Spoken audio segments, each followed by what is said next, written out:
Eh bien, je voudrais remercier Marie-Pierre d'avoir fait le chemin jusqu'à Montauban pour venir soutenir notre lutte en cours dans notre belle ville, hein, à la Maison du Peuple, puisque vous l'avez sans doute vu sur les réseaux, nous occupons depuis maintenant plus d'une semaine la Maison du Peuple de Montauban avec des familles à la rue, des familles demandeurs d'asile en toute régularité actuellement sur notre territoire et qui, au 30 avril dernier, ont été jetées à la rue par le préfet qui a fermé l'hébergement de jour.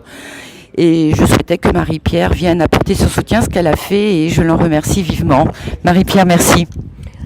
Oui, c'est plus qu'un soutien, je crois que c'est l'illustration de ce qu'on veut à la fois vivre par la solidarité et de ce qu'on refuse par les politiques qui sont menées. On a aujourd'hui des familles qui ne sont pas des familles de délinquants.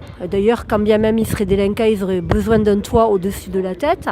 Mais des gens qui sont des demandeurs d'asile, qui sont à la fois déboutés par la mairie de Montauban, avec une mairesse qui décide sciemment de stigmatiser les réfugiés, les migrants, et de les montrer du doigt, et à la fois un préfet qui ne prend pas ses responsabilités.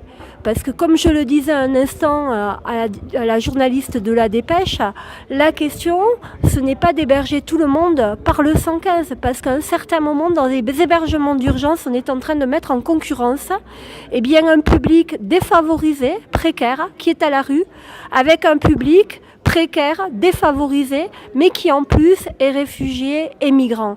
Et donc ça ne marche pas. Il faut débloquer des moyens publics. Il faut loger ces populations, il faut leur donner les moyens de pouvoir se structurer et se développer dans notre vie et dans notre pays, ce qui montre d'ailleurs au passage qu'on n'est pas confronté à une crise des migrants, mais bien à une crise de l'accueil des migrants. Ma collègue Marie-Christine Vergiat vous le dira encore mieux que moi. Je suis membre de la commission budget au Parlement européen. Aujourd'hui, l'un des budgets en hausse, c'est le budget Frontex. On est capable de trouver plus de 13 milliards pour fermer les frontières, pour faire des migrants des publics qui sont captés par les trafics, pour retrouver des dizaines de milliers de personnes qui meurent à travers la Méditerranée. Donc pour nous, non, c'est pas ça. Pour nous, c'est une autre Europe, c'est une Europe de la solidarité, du partage des richesses et de l'accueil. Donc voilà, je venais dire welcome migrants. On dit plein de Vengut chez moi parce qu'on parle le patois. Et puis c'est une belle initiative d'RESF, du Parti communiste français et de militants, d'hommes et de femmes, de citoyens. Et donc ça mérite vraiment qu'ils gagnent. Hébergez-les, ces populations-là, solidarité.